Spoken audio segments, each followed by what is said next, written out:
Radarji so že prvi dan delovanja zaznali okoli 4000 prekrškov. Do danes se je to število ustalilo pri okoli 800 med tednom do 1200 čez vikend. Število kršiteljev tako bistveno ne upada.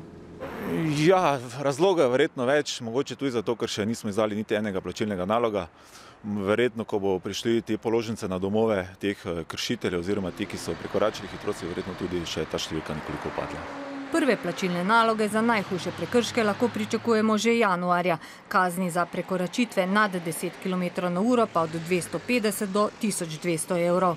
Tudi redarstvo ni in tudi ne bo prilivalo dodatnega olja na to razgreto situacijo, ker trenutno smo priča v Mariboru, pa tudi drugod po Sloveniji, tako da smo nekoliko želeli umiriti to situacijo. Ja, upam, da ne bo nobene dobla za srečno novo leto.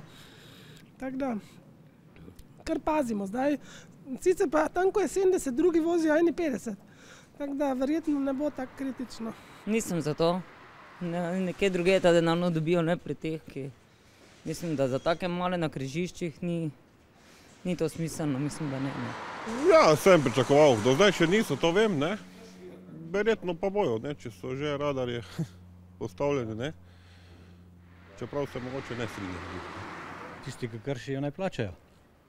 Tako je moje mnenje. Da pa radarji niso na pravem mestu, pa je tudi res.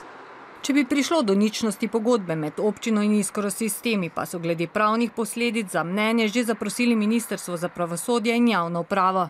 Zdaj tudi, če je pogodba nična, prekršek še zmeraj, torej prekoračitev hitrosti še zmeraj ostaja, ne. Se pa res želimo v redarstvu izogniti tej situaciji, da ne bi se ukvarjali z različnimi zahtevki potem teh, ki bi plačali položnice, tako da res se želimo zavarovati za vse te primere. Sicer pa je bilo največ prekrškov na Ameljski cesti. Gre za 4-pasovnico, kjer je omejitev hitrosti 50 km/h. Med kršitelji je največ tistih, ki so hitrost prekoračili nad 5 in do 10 km/h, 221 pa nad 30 km/h.